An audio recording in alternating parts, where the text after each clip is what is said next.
You ever had that moment where everything just clicks? Not in a good way, but in that quiet, painful way where you finally realize, oh, so this is where I stand in their life. Yeah, that moment, mine came on my wedding day.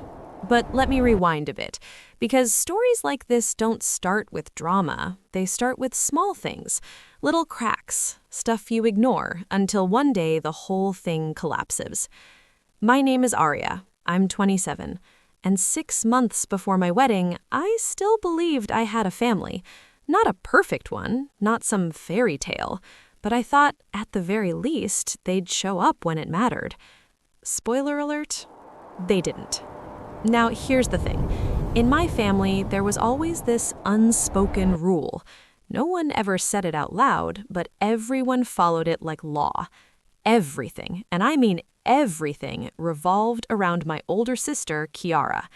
Kiara wasn't just the favorite, she was the center of gravity. If she laughed, everyone laughed. If she cried, the whole house went silent. If she wanted something, done. No questions. Me? I was just there. Not unloved, but definitely optional.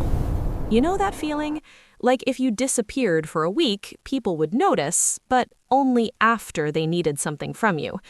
Yeah, that. My dad, Rajiv, worked in finance his whole life. Very disciplined, structure, respect the system type of guy. Same routine every day, same tone, same expectations. My mom, sweet, but selective with it. Her kindness had conditions. And Kiara, oh, she cracked the system early.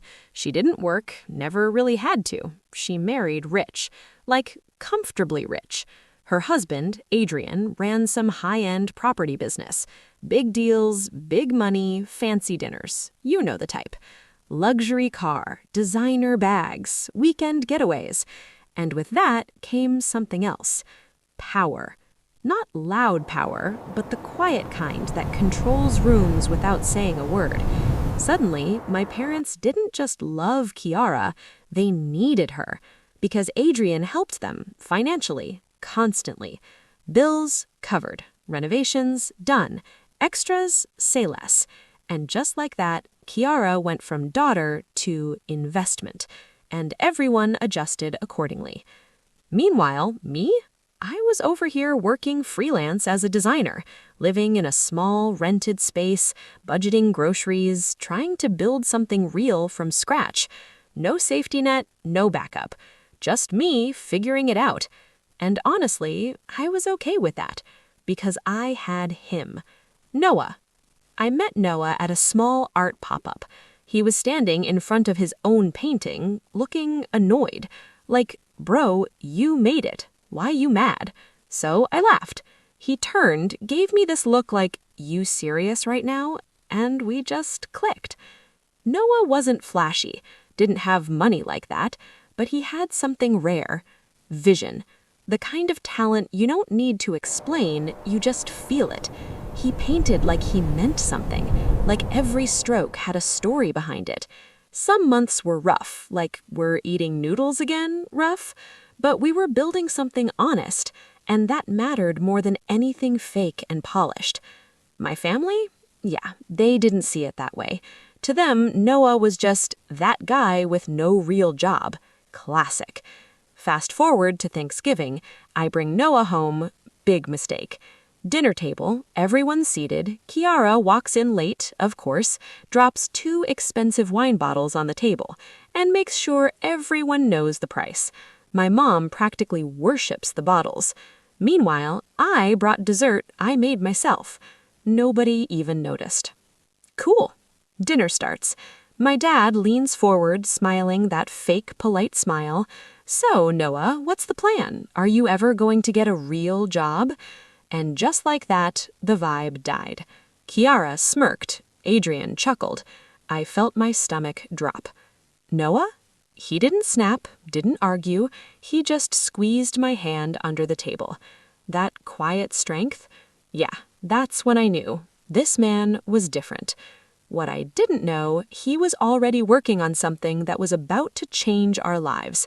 But I'll get to that. Now let's talk about the wedding. We planned something simple, not some 300-guest circus, just a garden ceremony, close people, real vibes. 40 guests max. Peaceful, intimate, ours. We picked a date, sent everything out, done. And here's where things start getting messy. 3 weeks before the wedding, my aunt casually calls me and says, "Hey, beta, are you going to Kiara's event first or straight to your wedding?" I froze. What event? Oh, her baby shower. Same day, nah? Swear, my brain just stopped. Same day, same exact day, same time, different cities. Not possible to attend both. And guess what? She knew. Of course she knew. When I called Kiara, she hit me with the sweetest voice ever. "Oh my God, I didn't realize it was the only date available." Girl, stop. You had months. You picked that date on purpose. And then she said it. The line I'll never forget. "You can always have another wedding. This is my first baby." That sentence, yeah, that was the beginning of the end. I called my mom. She said maybe I should adjust my wedding. I called my dad. He said, "We'll figure it out." He didn't. One by one, people started choosing. And guess what they chose? Not me. By the time the RSVPs came in, more than half my family declined, all going to her event. I didn't beg, didn't chase, didn't argue, because sometimes people answer you without saying anything. And silence, that's the loudest answer there is. Now, here's the part that hurt the most. I found out later Kiara personally called everyone, individually, manipulated the situation like a pro, played emotional cards, used guilt, used pressure, even said, "If you don't come, it'll look bad." Look bad. Not feel bad. Look bad. And just like that, my wedding became optional.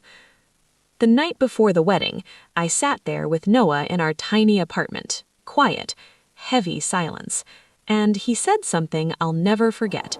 "We don't need them to make this real." And I wanted to believe him. I really did. But deep down, I still hoped, maybe, just maybe, someone would show up, especially my dad, because he promised he'd walk me down the aisle. Let me be real with you. This is where the story gets heavier. Because when someone breaks and then rebuilds themselves, they don't come back the same. After Monaco, life didn't magically become perfect. It wasn't some fairy tale ending. It was complicated. Success was there, yeah, but so was silence. So was memory. So were the things that don't just disappear because life finally goes your way. One morning, I was making coffee when my phone started buzzing again. Same names, same people. The same people who were too busy to show up to my wedding. This time, I answered. "Hello?" It was my mom. But her voice, it wasn't the same. It wasn't confident. It wasn't controlled. It was fragile. "Addie, are you okay?" I let out a small laugh, not a happy one. "Now you're asking." Silence. Then she said it. "We were wrong." You know that moment you think you've been waiting your whole life for? Yeah, when it actually comes, it doesn't feel how you imagined. There's no relief, no dramatic release, just emptiness. I asked her one question. "Did you miss me, or did you just need me now that Brett's money is gone?" She started crying, and in that moment, I understood something clearly. People look strong until they run out of options. A week later, Marcus and I were sitting in our backyard. He had a fresh canvas set up, and I was working on my illustrations. Out of nowhere, he said, "Addie, I'm thinking about starting a new series." I looked up. "About what?" He smiled, but there was something behind it. "Second chances." I paused. Not everyone deserves one. He picked up his brush and said quietly, "But some people try, and that matters." That line stayed with me. Then, one day, the doorbell rang. I opened it, and there she was, Colette. No designer bag, no perfect makeup, no attitude. Just her. "Hey," she said softly. I didn't smile. "Why are you here?" She looked me straight in the eyes and said, "Because I messed up. Bad." I didn't say anything. She didn't walk in either, just stood there, like she didn't deserve to. Addie, I was jealous. That didn't shock me, it just confirmed what I already felt. "Jealous?" I asked. "You were free. You were building your life your way, and I was just surviving expectations." She was crying, not fake crying, real. "I got scared that if your wedding went perfectly, people wouldn't need me anymore." There it was, the truth. I took a deep breath and said calmly, "You took the most important day of my life and turned it into something I had to survive." She nodded slowly. "I know, and I can't fix that." Silence.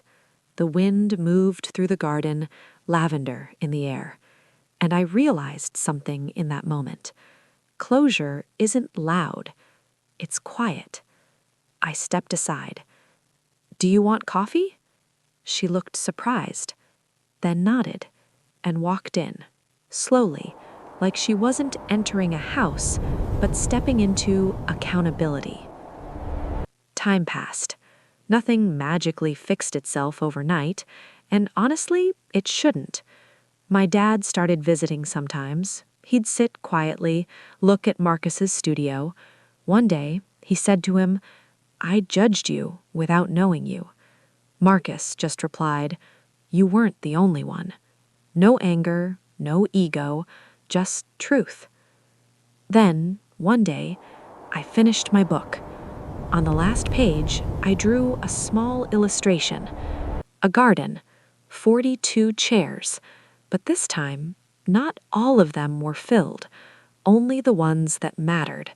And underneath, I wrote, "Family isn't who you're given, it's who stays." Launch day came. Big event, lights, cameras, people. And for the first time, I was the one on stage. In the crowd, Marcus, Rachel, Harold, and in the back, my father, clapping, slowly but genuinely. My mom smiling quietly, and Colette standing there with tears in her eyes. But this time, she wasn't trying to be the center of attention. She just stood there, like she finally understood her place. After the event, I stepped outside. The sun was setting.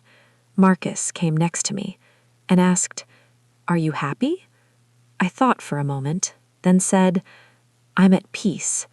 And honestly, happiness is loud. Peace is powerful. Because once you find peace, you stop sacrificing yourself for people who never valued you. So let me leave you with this. If you ever have your own 42 chairs moment where people walk away from you, don't think it's the end. That's where your real story begins. And tell me honestly, if you were in my place, 417 missed calls, would you answer the phone or would you leave it in the drawer? Because that one decision says everything about who you're becoming. And if you've stayed till the end of this story, then I already know something about you. You're not weak. You were just surrounded by people who didn't know your worth. Now it's your turn to fill your own seat.